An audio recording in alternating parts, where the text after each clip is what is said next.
All right, recording in progress means we are ready to get going. Let's give everybody just another minute to come on in. I know we had a lot of folks sign up for the presentation today. Welcome, everyone. My name is Mike Hamilton. I'm going to lead us off here with this, and this is going to be a presentation in three parts. So what we're going to do first is we're going to talk about this scattered spider gang and how their tactics and their targets have evolved, and give you some recommendations on how you can educate your users and specifically your help desks to avoid being compromised by these characters. We're going to follow that with a summary of an incident that we responded to recently. So you can look at the tactics and procedures that were used there. Then we are going to do a live demo of a privilege escalation exploit. I will introduce myself in a minute, but with us today is Jean-Luc Peck. He is the Director of Incident Response Services here at Lumifi. Wes Hardcastle is the Director of Offensive Security. He breaks into networks. And in the chat, we will have Brad Swanson. Brad leads our virtual CISO practice. So he is very well versed in governance, risk, and compliance. I will let you know that today's presentation is good for CPE credits. So if you are trying to maintain a certification like a CISSP or a CISA, definitely put this on the tally. Use the QA link for questions. Brad is going to be in the chat and he will be answering questions. And finally, the recording that we're creating right now, we will distribute to everyone that's signed up. So some folks can't attend, they'll still get a copy of the recording. Okay, so that's what we're going to do today. Let's get going. So my name is Mike Hamilton, and I'm part of an acquisition that Lumifi made recently. We were Critical Insights. We have a very deliberate focus on what we call critical infrastructure at the local scale. So that's a lot of local government, that's healthcare, that's a lot of rural healthcare, organizations that really need help, and consequently, the ones that get knocked over and have an impact at the scale we live our lives.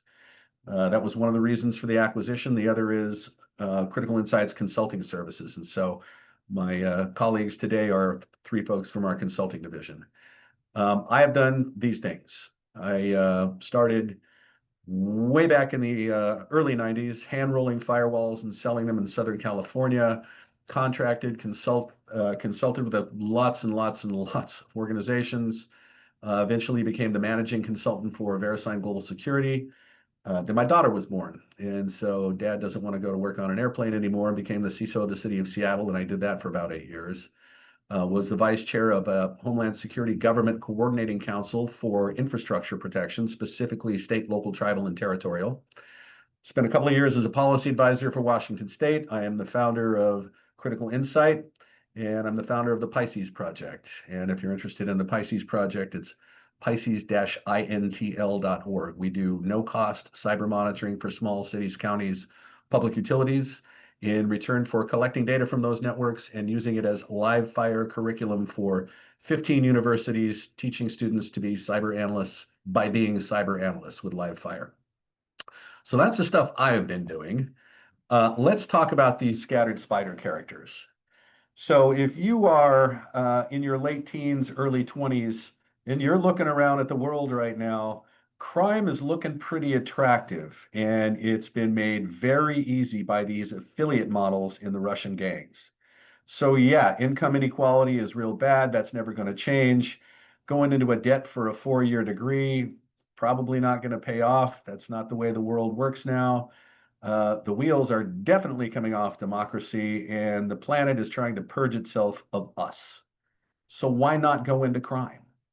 So Scattered Spider is this gang of teens and 20-somethings in the US and UK. And because they are native English speakers and understand how our processes work in IT departments, they're very, very effective. They're so effective that even 60 Minutes did a special on them. So here is the interview with someone from MGM, the casino that was hit early on. Our first introduction to this gang was when they did both Caesars and MGM. They both got hit with ransomware, And interestingly, one of them, MGM, paid the ransom. And the other, Caesars, and I may have this backwards, decided not to. So the one that paid the ransom, that cost them $15 million. The one that did not and built their network back from scratch and backup, that cost them $150 million, including a class action suit for the unauthorized disclosure of all the protected records. Now, this gang also knows how our laws work. And so hitting an organization with ransomware to extort them, but holding records in abeyance so that if they're not going to pay the extortion demand, you make those records public, here comes the class action suit. So that they know how this civil litigation works, and that's extra leverage for them.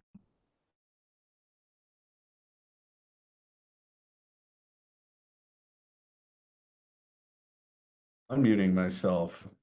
Okay, host, why did you mute me? That wasn't nice. Okay, so here's just a few articles about what this group of characters is doing here. So they recently hit some retailers in the UK, and there were warnings coming about they were probably going to go after retailers in this country. One of their tactics is they work pretty much in a single sector until they change channels and go somewhere else. Well, now they're going after insurance companies, as you will see. So been lots and lots and lots of reporting on these blokes. Here's their affiliation. So when I say that Russian cybercrime gangs have lowered the bar to entry, lowered the barrier to entry for cybercrime, it's because of their affiliate models and ransomware as a service. So you don't really need skills. You rent out their infrastructure and their tools, and they take a cut of how you extort the target. You know, Dragon Force conducted a hostile takeover of Ransom Hub, and this is constantly going on. These gangs are morphing, they're changing. One will hack another one, make all their stuff public, and all of a sudden everybody recongeals into something else. And so this is continuing to happen. Yes, the affiliate model and ransomware as a service, these are corporations now. They are not doing the crime themselves. They are just providing the tools and the infrastructure. They have divisions for developing malware, for taking payments, for negotiating with targets. They have divisions that figure out how to get their malware to hide so that it's undetectable. They use fileless malware, process injection, things like that are very hard to detect. Interestingly, they've rebranded themselves as a cartel, and that's dangerous language to use. They've referenced the five families model of governance. Okay, so what is that? So see these characters up there? If you will remember from history lessons back in the 1930s, there were five criminal gangs, mafia, in New York. Bonanno, Colombo, Genovese, okay, Gambino, one other I don't remember. And they didn't become very powerful until they came under centralized governance. They called that the commission. Well, if you think about it, in 2022, cybercrime was responsible for $8 trillion in global losses. That number is projected to be $25 trillion by 2029. Okay, so there's a lot of money leaving, and they don't use that money to build roads, pay pensions, educate people. They use it to get better at what they do and expand into legitimate businesses, just like the five families in New York did. Interestingly as well, because of our own laws, nothing stops them from buying senators. Nothing stops these gangs from creating shell corporations in the United States and funding super PACs to get who they want elected into office. And that's where we're going with this. So their ransomware can be white labeled so that seems like the gang that's doing it is responsible for the tools. They are not. And there is a payment breakdown where Dragon Force keeps 20% and the rest go to the affiliates that actually did the criming out there. So this is what we're dealing with. Teens and 20-somethings that are disaffected, that have found that it's easy to get into crime because these characters make it really easy. Okay, here is the Ransom Hub portal. It's not that special, but this is how you contract them to do things. It's out on the dark web. You need Tor to get there. This is an onion site. And it's the way that you sign up start to become trusted because has to be trust, right, between these dealers. There's lots of law enforcement that tries to sign up for this, but you have to demonstrate that you're trustworthy, and this is the way to start that process. Okay, the history of these characters. There's a group called the Com, okay? And things like this come from Reddit and gamers and people that are, again, disaffected in one way or another. And they're all talking online and they all get themselves whipped up into a frenzy about things. Well, cybercrime is one of those things. Originally, they were focused on customer relationship management, and you'll see why in a minute, telecommunications and tech companies, but they've started to branch out. So starting in 2023 was when they hit MGM and Caesars. Hotels, retailers have been hit hard. Managed service providers, those are outsourced IT organizations. A lot of smaller organizations don't have their own IT shops and they will outsource it to these MSPs. Well, if you compromise an MSP, all of a sudden you have access into all their customers. So manufacturing, yes. Financial, yes. Now getting more into cloud environments and really disturbingly into healthcare. Our healthcare system can't stand much more.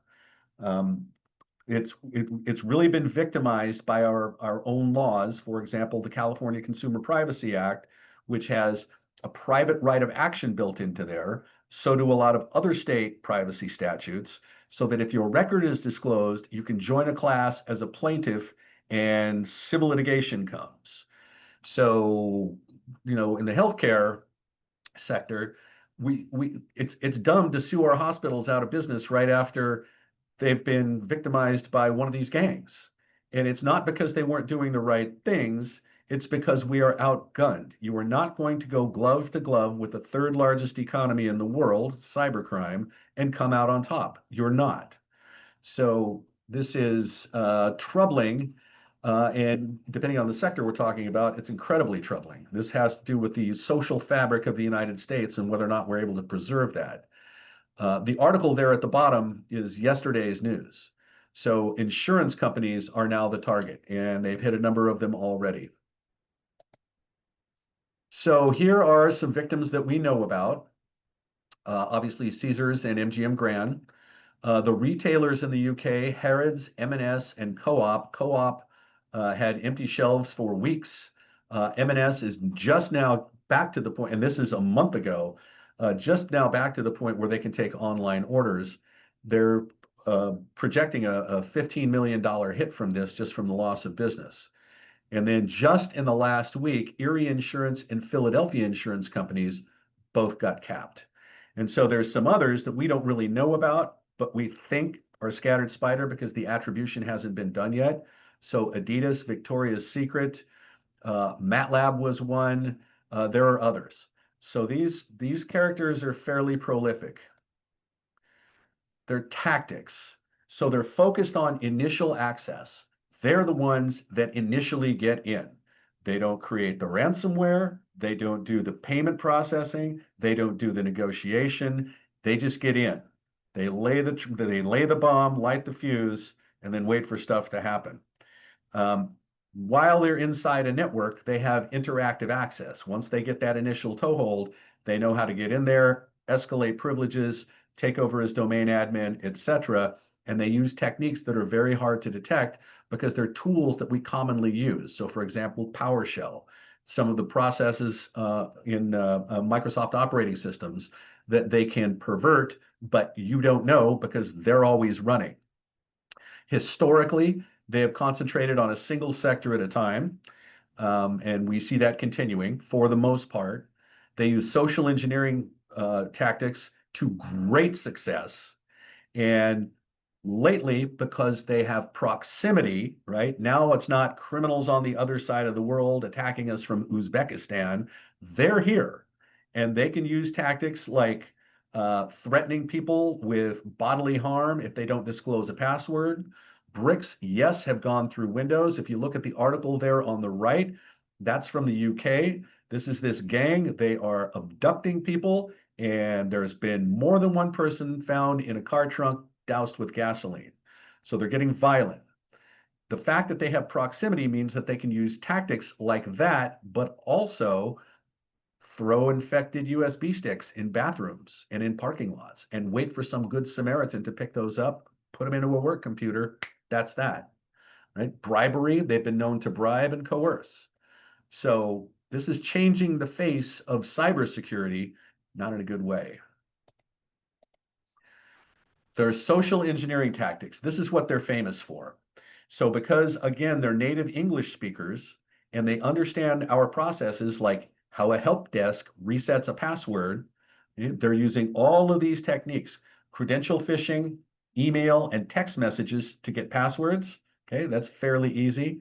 SIM swapping, there's a variety of techniques you can use for SIM swapping. So if I can get enough information about you online, and I can through data brokers and other things, and I can impersonate you to your phone company, and I can say, listen, I was backpacking in the Cascade Mountains and a bear ate my phone. So here's my new phone, and I'd like you to connect my phone number to this so that I can get back all the things I need. If I can convince somebody at your phone company to do that, I'm now holding your phone. And I can go to your work account, your Gmail account, your Amazon account, your PayPal account, your Bank of America account, and say, forgot password. Okay, what's the code that just came in on your phone? And there it is. Okay, so SIM swapping has been one of their techniques. MFA fatigue, multi-factor authentication fatigue.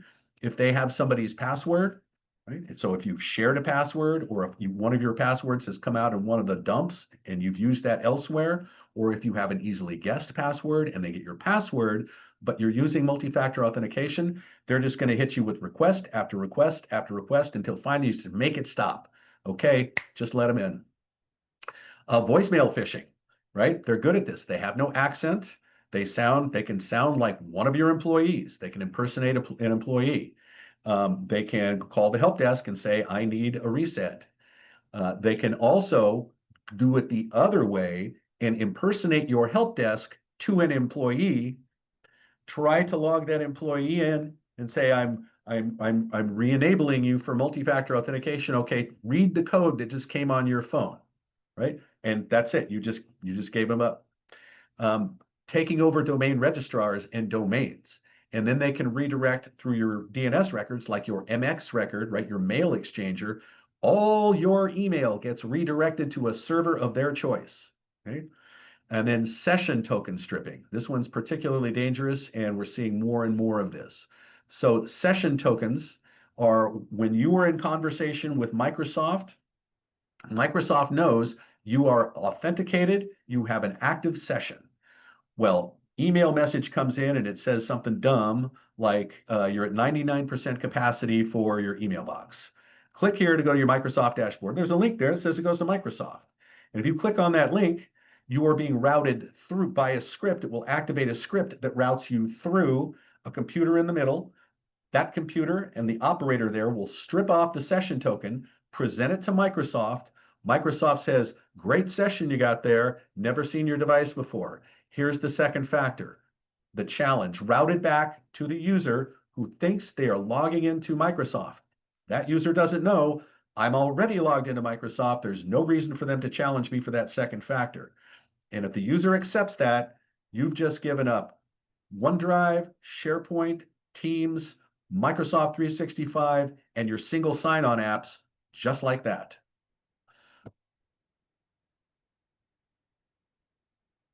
Okay, we're getting some of them arrested. So what happens when we can arrest some of these folks, they threaten them, and you're going to have to do a deal, and you're going to have to roll over on somebody.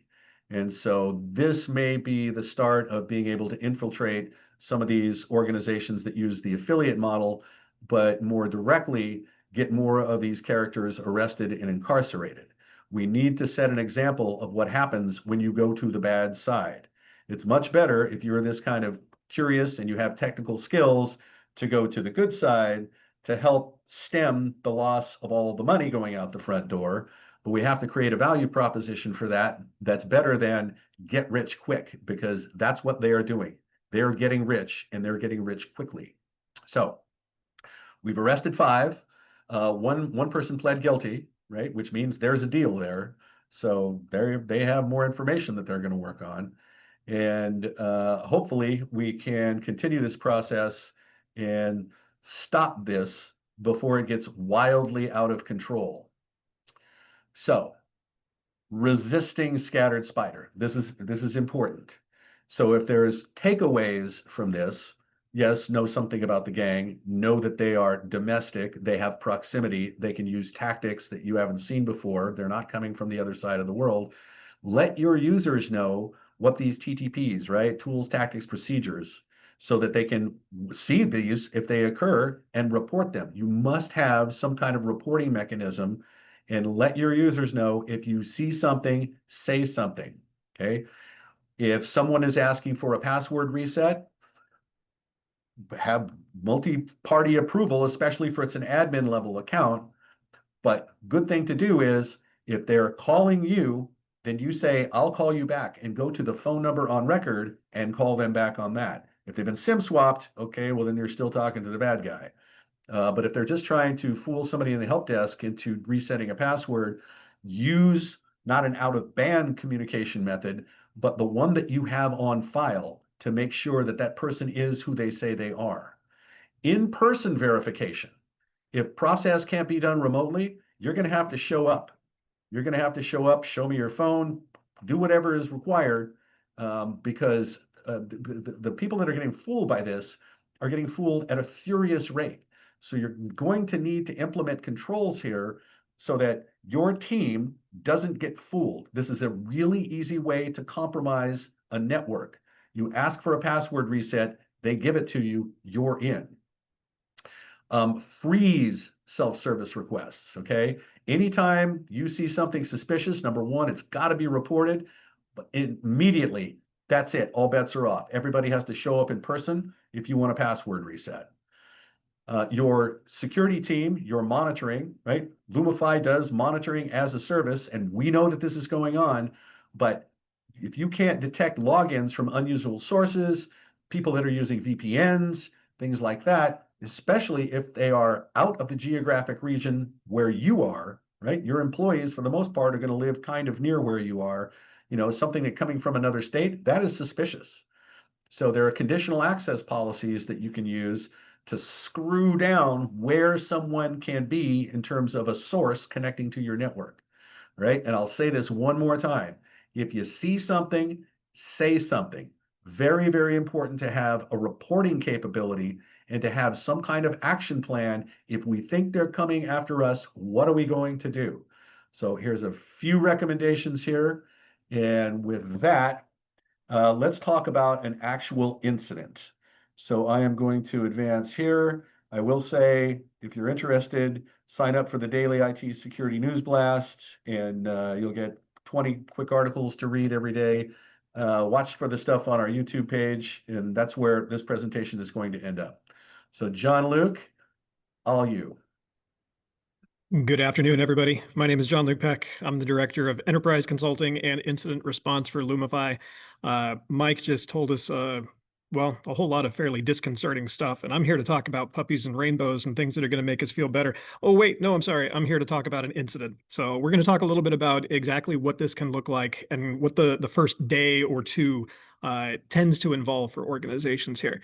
Like Mike said, this is stuff that I've done previously. One of the more recent tasks that I've been volunteering for is the Washington State Volunteer Cyber Incident Response Team.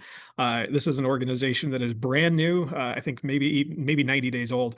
But one of the things that we're seeing, we had a panel, or sorry, a question come in through chat about opportunities to volunteer. One of the things that we're seeing is this local coalescing of resources, where state resources, regional resources, like in the Pacific Northwest or in the Southwest, these groups are coming together to figure out what is it we're going to need, What is it that the federal government might not be able to provide anymore? And how do we make that happen ourselves? And so anybody who's looking for an opportunity to help, looking for a chance to be able to put something, back into your communities using skills that you've already got, I wholeheartedly encourage you to look up organizations and groups like this in your area. If it's not there, it needs to be, and let us know, and we will be happy to knock on some doors for you. So prior to incident response, I was also the security program manager for a company here in Bellevue that was working on a cool new type of nuclear power plant. And before that, I was a field consultant for a lot of places. Next slide, please. So I'm something of a dragnet nut. I grew up watching this show. I used to stay up late trying to catch it on Nick and Night. It's just the way that I think about things, in particular incident investigations, a lot of the time. And so we're going to be talking about an actual event here. However, in true confidentiality fashion, names have been changed to protect the innocent. Next slide, please. This is the city, Los Angeles, California. Next slide, please. That was way more impactful when I didn't have to ask to advance the slide. So we're going to talk about a customer called Fairlight Aviation. This was a mid-sized business. They have approximately 250 employees, but their business model is fascinating. They travel around hosting these fairly significantly sized air shows. You can see from the picture that this, wasn't their event because this is a made-up company, but they hold regularly sized types of things. This isn't, local fly-ins at your mom and pop airport type of stuff. They have a fairly sizable asset environment, a fairly sizable network, including a mobile fleet. So they got to take their entertainment venues and they got to take their show with all of their point of sale terminals and their media consoles and everything. They got to take that on the road. The show has to move wherever people go. They also handle airplane sales. These are not low dollar items, so there's a lot of money changing hands. Got to make sure that the information is adequately protected there. They also do multimedia production. They've been doing this for some 20 or 30 years or so. And so they've got a long history of having videos recorded and pictures taken and show reels with TV shows and stuff like that. So there was a lot going on for this organization behind the scenes that wasn't the traditional business environment, wasn't the traditional like manufacturing line of thing goes in, stuff comes out, and then people pay us for it. Next slide, please. In November 2024, Fairlight became a Lumifi customer, which is great. We encourage this. We're big fans of that. They then start deploying their MDR and EDR technologies to their environment. And so Lumifi is providing these security capabilities. They're starting to get things rolled out. We're helping the organization advance in their security journey here. We're getting all those boxes checked. We feel very good about this. Nobody at that point was aware that there was already a threat actor inside of the environment. Next slide, please. So as EDR and MDR is coming online, the threat actors finally figure out that they're being cornered. They understand that these new security technologies plus 24/7 monitoring means that they're going to be discovered and ejected probably within fairly short order. And so they hit the ransomware go button. They triggered the encryption. They knew that they were getting backed into a corner, and they said, we're going to make the most out of this, and we're going to mess up somebody's weekend pretty catastrophically here. Next slide, please. And as you can see, this just happened to be a Tuesday, no particular Tuesday, definitely not the Tuesday right before Thanksgiving. And so, folks were out on holiday, folks were preparing to, have a nice long weekend. I myself was planning on spending no more than a few hours working on getting a tabletop exercise deck finalized. You can see Thanksgiving lovely and pink on the calendar. No meetings were intended for those days here. And on Tuesday, the 26th, of course, a customer gets ransomware. So they start seeing the entire environment as being locked down. Servers, workstations, file servers, anything and everything that could run Windows or Linux, it was being encrypted, in particular from the Black Basta group. Next slide, please. So the customer, at first, starts trying to reach out to their insurance company. They want to make sure that they're using the right resources. They want to make sure that they're acting within accordance to their policy and everything. But the interesting part here is that the insurance company did not answer the phone. We presume this was because of a day or so before the holidays. Folks might have checked out a day or two early because they wanted to grab a long weekend. I don't fault anybody for this. We're not pointing any fingers. It was just a fact. The client was trying to reach out to insurance to say, hey, we're having this thing. What should we do? And insurance isn't picking up the phone. Now, at that same moment, the FBI literally knocks on their office door. They had been trying to call for the last couple of days to let them know about this intelligence traffic that they had received from a foreign partner, but they had not been able to get through, in part because of weekends and holidays and stuff. So they turn up on site, they're knocking on the door, and keep in mind the organization has discovered that they have a ransomware attack at this point. So all within the space of a few hours, they turn up to work and discover all of their servers and assets are completely encrypted. The FBI is knocking on the door, and the insurance company is not answering. Now, piece those three things together and put yourself into that position and figure out what would you do here. This is not a set of circumstances anybody wants to be finding themselves confronted with. So Fairlight brings the FBI agents into a conference room. The FBI tells them that their German intelligence partner identified traffic, which indicated that a threat actor was active and present in Fairlight's network and had access to their systems and data. Now, the actual intelligence partner is called the BND. There's an actual technical name there. I'm not even going to try. You can Google that if you want to find out more about the organization. But either way, our hats off to that team. The FBI then presented Fairlight with a printout of their file server shares. So not only have the FBI come and knocked on the door to say, hey, we think you've got hackers in your system, but we're going to slide this piece of paper across, which is going to tell you all of the file shares on your file server, which is not internet exposed. And so, that leaves some feelings. One would probably walk away from that conversation feeling a little raw and vulnerable and like, who is inside my network here? But that file tree had actually been intercepted by German intelligence, by the BND, as evidence of the compromise underway. So they were watching threat actors. They saw this traffic moving across a social media channel or internal chat or something to the threat actors. They grabbed the file and then they send it over to the FBI to say, hey, you should let Fairlight Aviation know about this. Next slide, please. So by 10 a.m., the insurance company has still not returned the client's calls. Now, Fairlight calls Lumifi pretty quickly and starts talking with the SOC. The SOC starts trying to piece together what's going on. They're pulling stats and data wherever they can. They also let me know. They let the incident response team know, hey, we've got a customer. We think that this might be a thing. Can you come and start getting onto the con calls? And so we do exactly that. We jumped in. We start talking with them to understand what is it you're seeing, what's going on. And they essentially tell us, hang on, the FBI's here.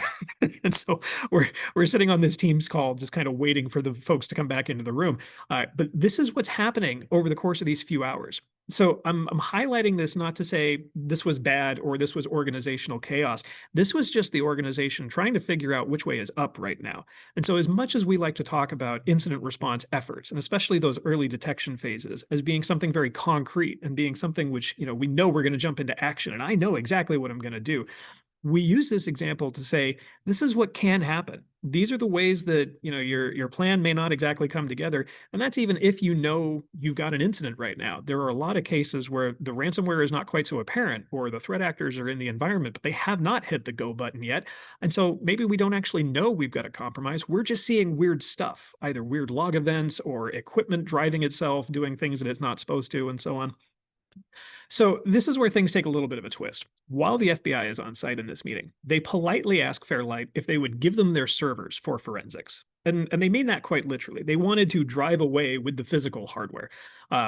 Fairlight declined that particular request. That would make it very difficult for us to conduct recovery and restoration efforts. If the hardware is not there, we're not going to be able to restore your data back onto it, is kind of the main thinking there. But what that led to is the FBI saying, well, that's nice. We understand. There's not much more we can do for you. So thanks very much. Best of luck. Because it turns out the FBI is not incident response support. Next slide, please. So at that point, incident response gets fully engaged. Fairlight understands, hey, we've got a major thing. We know that the FBI is not here to save the day in the way that we need. So here's what we're going to do. They called us and they activated incident response. We got our main, ransomware partners together and on the call. Now that includes Mullen Conklin, Alvaca, and Charles River Associates. Now these three organizations, in conjunction with Lumifi, what was the when your powers combine, that's kind of the MO that we operate here. All of these organizations bring something different to the table. Lumifi, we bring the incident response team in addition to the SOC, as well as our security consulting and risk management experience. So we help understand what's going on strategically. We're advising the clients, and we're helping to advise and guide the vendors in their actions and tasking. That way, everybody's not having to go to the client and their phone's not blowing up all day long while they're figuring out what's happening to their business. But while the technical team is doing their work, it's also important to make sure that we talk about Mullen and Conklin, who are the legal counsel who are essentially providing overarching attorney-client privilege here. And this is something that we find a lot of organizations are still not aware of. And so I talk about it every opportunity I can. And that is when you have an incident, especially if it's a major incident like a ransomware case, or if you know that there's potentially a data breach component involved, it is super important to get legal counsel engaged in the incident as soon as possible. Now, this can be your in-house legal counsel. There are some risks and challenges which go along that, which may get holes punched in them later from court orders and things which happen down the line if it turns litigious for you. But most often, what's proving to be the best path forward here is to use an outside counsel, which then puts everything under attorney-client privilege, including the work that the vendors are doing, in this case, Lumifi, Alvaca, and Charles River. And so that way, in the event of a future class action lawsuit, for example, those things that Mike was talking about in his deck just a few minutes ago, in the event that one of those happens for you and your organization that just got breached, because you got a bunch of pissed off customers who want to know what's happened to my data and why do I have to get or get credit monitoring, et cetera. Those class action suits then have a much harder time getting access to information. The discoverability becomes much more protected around sensitive information regarding how did the event happen, when did we know about it, what did we do, all these things which, you know, if I'm a lawyer from the opposing counsel, they're going to be really interesting to me because that's going to be the kinds of things which I might hinge my case on. And so making sure that all of that stays protected under attorney-client privilege sooner rather than later can pay massive dividends down the road. And that is enough on that soapbox. Next slide, please. So we get con calls going. We've got 10 plus resources and individuals from various firms, including legal counsel, forensic specialists, the containment specialists, threat actor, ransom negotiators, incident command. Everybody's trucking along here. We've got a plan of action determined. We know the containment strategy, essentially unplug the firewall and let's deploy CrowdStrike across the environment. And everybody puts their heads down and gets to work. But the part that I want to communicate is we got to work for the better part of the next 2 weeks. And so for organizations that are looking at my recovery plans and my BCDR strategies, and all I got to do is restore these 5 things, and then we're going to be back in business. Those are fantastic plans. I wholeheartedly encourage those plans, but it's important to be aware of the challenges and the time constraints those plans might have, because if that one recovery step takes 3 days, that's 3 days that your business may be operating without technology. If that plan does not include 3 to 5 days of forensic and analysis time, and you don't have business continuity methods or options in place, that could be 3 to 5 days of time that your business is sitting paused while the forensics team, the containment team, while the restoration team are all starting in on their work here. But that's 5 days where you're just sitting. You're waiting for your IT infrastructure to come back online. Maybe you don't even have email, but certainly line of business apps are not up and running. You don't have access to sensitive data here. And there's a lot of organizations we're still encountering who aren't aware of this. They think, hey, I got an IR plan. That IR plan is solid. And so, you know, I'm going to have everything up and running inside of like 12 hours. Maybe the most I have to worry about is like a day's worth of downtime. And that's not the case with these. These ransomware cases where they're going as far and wide as they can, as quick as they can. And now we've even got these data wipers coming out where they don't care about encrypting the data. They're just out there to destroy the data because they know that that's going to cause more headache and consternation for organizations. And so the landscape is changing. But we want to talk about the need to go beyond just having an IR plan, in particular, getting BCDR options, business continuity and disaster recovery options up and running and in place. But for the business itself to be prepared to need to operate for a week, possibly even 2 weeks, without access to major technology. Now, if you're a hospital, maybe that's baked into your plans. You know that those 2 weeks, you've got payroll considerations, but you can rerun the last payroll run. You've got manual record keeping around doctor's orders and charts and lab results and stuff like that. These are the kinds of things hospitals have to practice for regularly. The average manufacturing business down the road, your local utility district, your water provider, your power provider, do they practice these things? Are they aware of how to operate for potentially 5 days or 10 days without access to their business systems? These are areas where organizations are getting found unprepared. And so we're doing our effort to get out there and spread the word. Next slide, please, Mike. So the result here, we were able to get the threat actors contained within the first day. And so the containment operation itself went very quickly. But that was mainly because those actions are unplugging the internet, cutting off the malware from its remote CNC environment, and then getting some kind of containment software thrown out there. That's pretty straightforward. But again, the system is down at this point. Infrastructure is offline. Applications are not available. And so it's not like containment suddenly goes to all systems are green and everybody's back to work.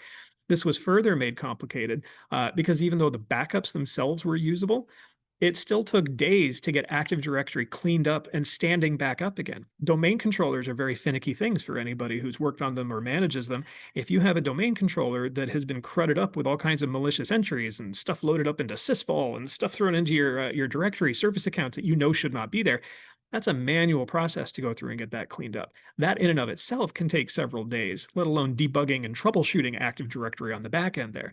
So again, we highlight these things to point out that just because you've got good backups, just because you've got a recovery plan, doesn't mean that all of this is going to come together inside of a few hours or so. And then once you get those things done, once your hypervisors are up, once your Active Directory is standing back up, then you can start getting your applications, your servers, your workstations, and everything all back in place. But you have to be able to clean it as well. You have to be able to make sure that anything you're putting back on these systems has been cleaned and is scrubbed free of malware. There's another challenge which we've encountered here, which I think in the interest of time we will skip over, but it did did require some manual decryption and recovery efforts in order to gain access back into the multimedia file vault. For a time period, they had around 20 years of digital media assets all encrypted, but they were able to recover from that, fortunately. But you know, these are one of those like skin of the teeth kind of events where business is back up and running, but one of these core assets may still be unavailable for a prolonged period of time if it's recoverable at all. In this case, it was, knock on wood. Next slide, please. So the main lessons learned here that we want to share. First off, of course, good backups. Absolutely critical to making sure that you can have a fast and expedited recovery, but that still can take days. In particular, the immutable backups that you're hearing about from organizations like Rubrik and Datto, and I think Veeam has got an immutable option as well. These are absolutely the way. Please make sure that you are talking to your backup vendors, that you know that you've got immutable backup options turned on and enabled, and in particular, that all of those administrative accounts are locked down with MFA. The bad guys know where your backups are and they will go after them because they understand that if they can mess with your backups, they're going to drive you most likely towards needing to pay them to go away. Because if you can't restore your data, it's going to be the only living copy that you want to get back. The next one, insurance is still a must-have. Like, absolutely, you should have cybersecurity insurance, but it's not a perfect 100% solution. We've seen some organizations which have a very quick reporting method. They want you to call an 800 number inside of like 2 hours or 12 hours or something. We've seen some others that say, hey, go spend your $1 million and just send us the receipts within 30 days. Here's the PO box. And they literally don't have a phone number. And so if you're talking to your resources who are asking, hey, is this covered under your policy? Or do you want me to do XYZ? It's important to be able to know, how do you reach out to them with questions? How can you contact them to say, I've got something going and hours count, so I need to know which direction we need to go. The other thing to keep in mind is holidays slow everything down. And the bad guys know this. The holidays, they target these times because they know that staff are not going to be around. Folks are on PTO. Folks are going and spending time with their families. The Colonial Pipeline attack, if I remember right, happened just around summer or Labor Day or something. They look for these opportunities to cause the most damage with the most chaotic response efforts. And so always, always, always keep in mind, as you're moving into a holiday period, whether it's Labor Day or Memorial Day or Thanksgiving or Christmas, do I have enough coverage? Do I have a way of knowing if something happens in my environment overnight? Is there going to be somebody who picks up the phone at 2 in.the morning and lets me know, yes, you've got somebody in your network? The FBI also want to be helpful. They may have slightly different definitions than you or I about what that help should look like. But that said, we are very grateful for the services that the FBI are able to bring. So this is not a slight on them in the slightest, just an awareness of their limitations and what they can do to assist, especially private organizations. Next slide, please. I think that went, oh, all right. So the takeaways here, insurance is critical. Keep immutable backups, make that top of your priority list. Absolutely. Get SOC and MDR services. If you don't currently have it, make sure you have monitoring, make sure you've got that 24/7 alerting. You also need to make sure that you have the logs that you're going to need during an investigation. Domain controller logs, VPN logs, firewall logs. If you can have your MDR service collecting all those so that you've got them available for an investigation on demand, this is a very good thing. Have an IR plan as well. It's critically important that you have a plan to be able to execute. Otherwise, the chaos in those first few hours turns into chaos over the first few days, and that is time, money, and downtime for your organization. And then finally, tabletop exercises. If you've done a tabletop exercise with me, you know I'm a big fan and a big proponent of them. There's a number of different ways you can exercise them. You can help your executive teams practice. You can help your technical teams practice. We can do whole of business tabletop exercises. They are a fantastic way to make sure your organization is prepared, or give them a practice opportunity to prepare for that rainy day. I am being told that I am at time, so I believe that's it for me. Let's go to the next slide here, Mike. That's it. Thank you very much, everybody.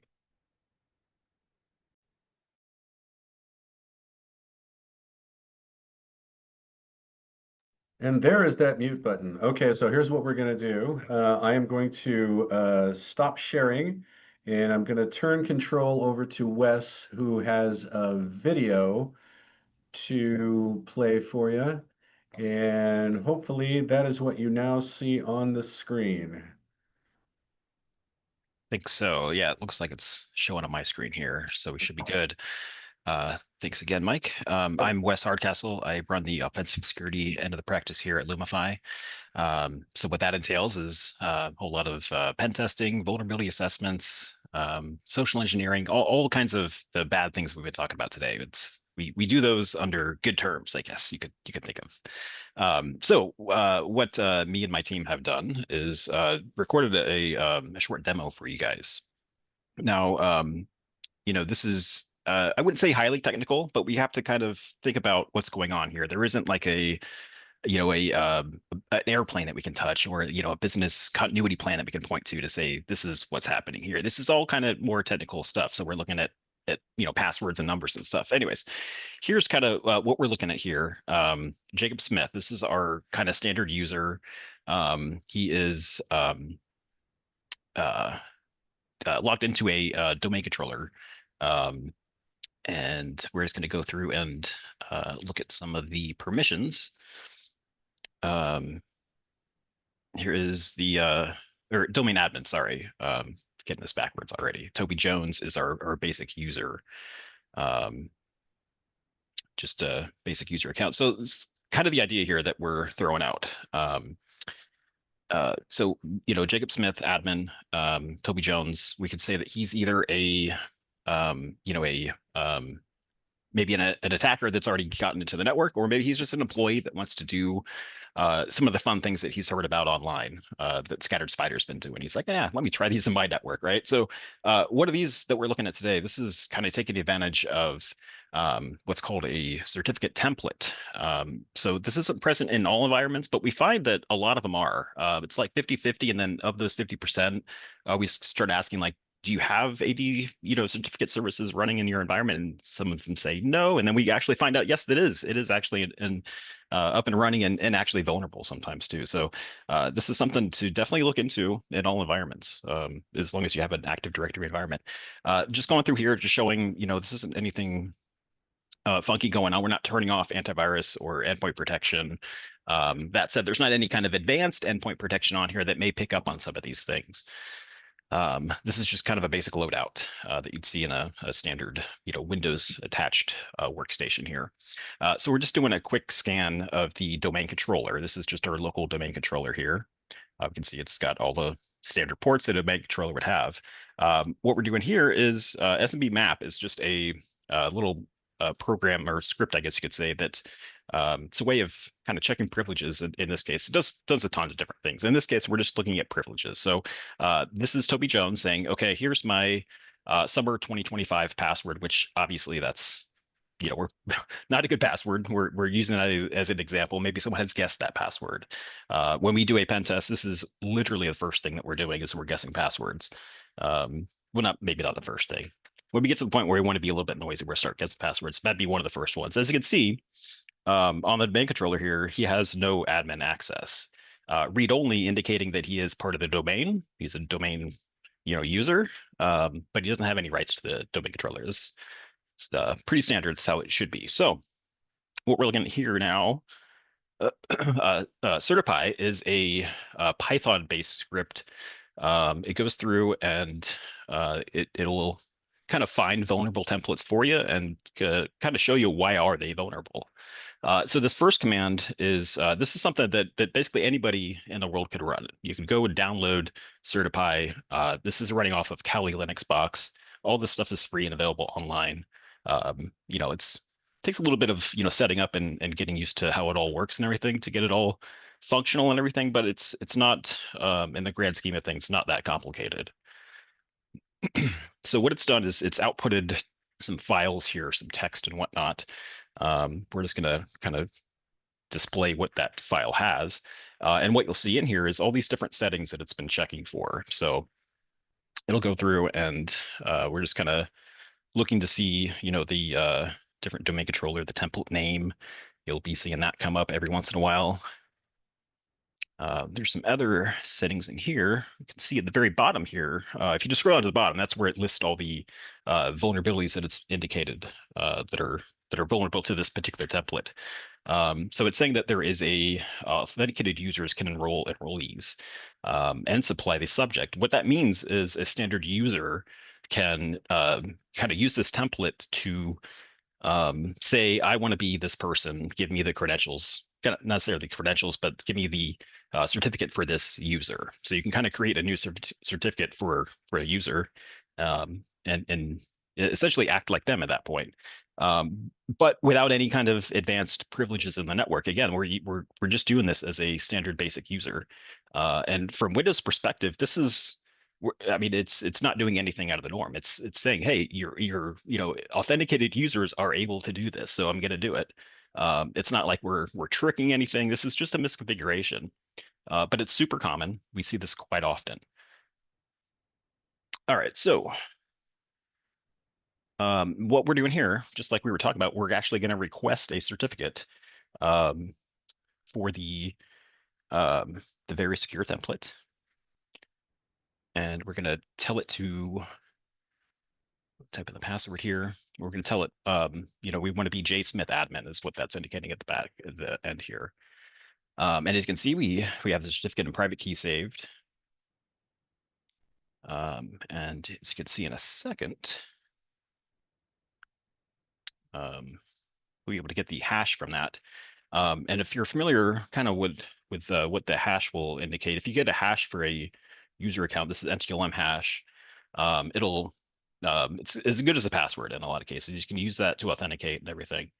Yeah, as you can see now, we've used that private key and a certificate to actually authenticate, and it spits out the actual hash for the user right there. So, like I said, LM and NT portion of the hash here is all we're looking at. This is really the part that matters. This is actually disabled. It usually will be disabled in most cases that you find. But at any rate, it's easier just to copy the whole thing. What we're doing now, we're using SMB map again. But as you can see, we're now authenticating as jsmithadmin, as the admin. With the hash, we're going to the same domain controllers. This is essentially kind of we're just kind of testing those credentials. It's like, we got this hash that dumped out to us. Was that it? I mean, is there anything else we have to do to get, full control over the domain, or was that really that simple, right? All we're doing right now is just testing that theory. And as you can see, it definitely worked. Having read and write access to the domain controller indicates that, you have full control over it. You can do anything you want at that point. Now at this point, it's we would usually, after we've verified that we have, full domain rights to the on the domain, that's usually where you would stop and bad things start happening, right? That's where crypto blockers start executing, and backups get located and encrypted, and bad things happen. At the very end of that, and maybe in a pen testing situation, if I have not been caught yet, this is probably one of the last things I'll do is like, all right, this is kind of like a Hail Mary. If you're not seeing this one, you're not seeing anything, right? And that would be additions to the domain admin group. So as you can see here, we're using that same hash again, and we're just adding Toby Jones to the domain admins group. So it looks like it worked successfully. So what we can do now, oh, hold on.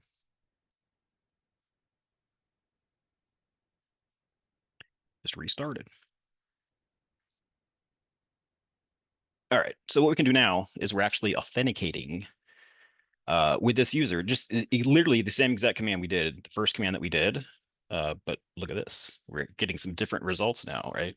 And I know this is just text in different colors, and it says different stuff, but really, I mean, at the end of the day, we've taken full control over the domain at this point. And there is no extra steps. Nobody had MFA on their accounts. We were successfully logging into them.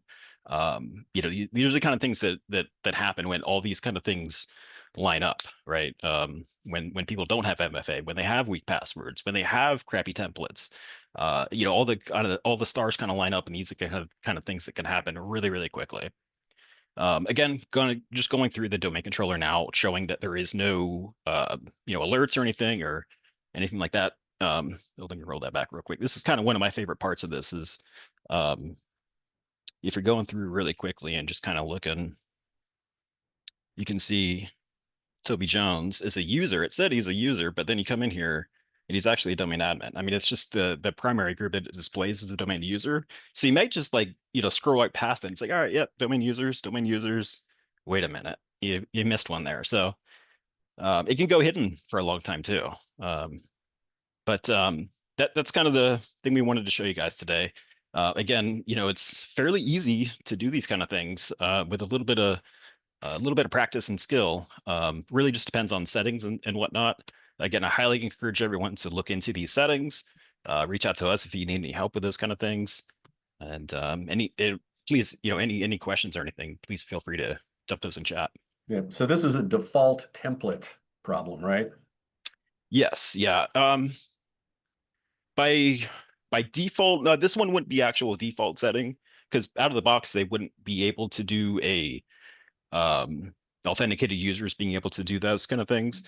Usually what we see happens here is that you had a template that you want to clone, you want to get something pretty much the same, but you forgot, oh, whoops, I had, domain admins or domain users added to that, to an authentication group or something like that. That kind of screws up everything. Mistake to make, right?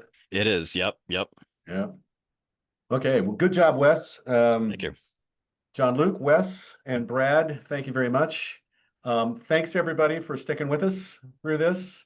I hope this was useful. I hope it was worth the price of admission and you got something you can take away from this. So again, sign up if you haven't already for the Daily News Blast, and we'll talk to you every day with some interesting information. We will be sending out the recording link to everybody that registered. So I see there's about 80 people on right now, and I think we had about 150 sign up. So even the folks that couldn't attend are going to get the recording. And with that, we're going to give you all back 2 ± 0.5 minutes. Thanks everybody for coming. We actually have a couple of questions in the Q&A if you want to get through those. Really? Okay, let's see. Looks like open. Here we go. How would you strategize how to deal with these threats if you're a sole security person in a startup or other organization? Well, I would take away the lesson that Wes just gave you, and this is a single thing to look at, whether or not you've cloned those templates, and if you did, you left a domain admin in there. That's the one way to deal with that. More broadly, though, there's a tool that Homeland Security CISA puts out. It's called Scuba. And you can use Scuba to do a very good assessment of your Active Directory controls and other things. So that would be a good thing to use, especially if you're a team of one. How do we check to see if the certificate templates are enabled? Wes, you want to answer that?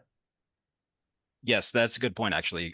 We could find these, it'll show potentially vulnerable. There's a section in there that actually says enabled, yes or no. So it'll say right in there whether or not it's enabled. Okay. And does Lumifi or the SIM, which Shield Vision is what I imagine you mean there, see that the user is now an admin? We do see privilege escalation. Yes, we do. So if somebody all of a sudden creates a new admin account, for sure we're going to see that, but it's that privilege escalation as well. Yes, we do detect that. And that's all the questions I see right there. So now I think we're good to go. So now I will give you one plus or minus, no, I will give you plus or minus 0.5 minutes back. Okay, got to be statistically accurate in these things. Thanks everybody for coming. If you've requested a CPU certificate, we'll take care of that and see y'all later.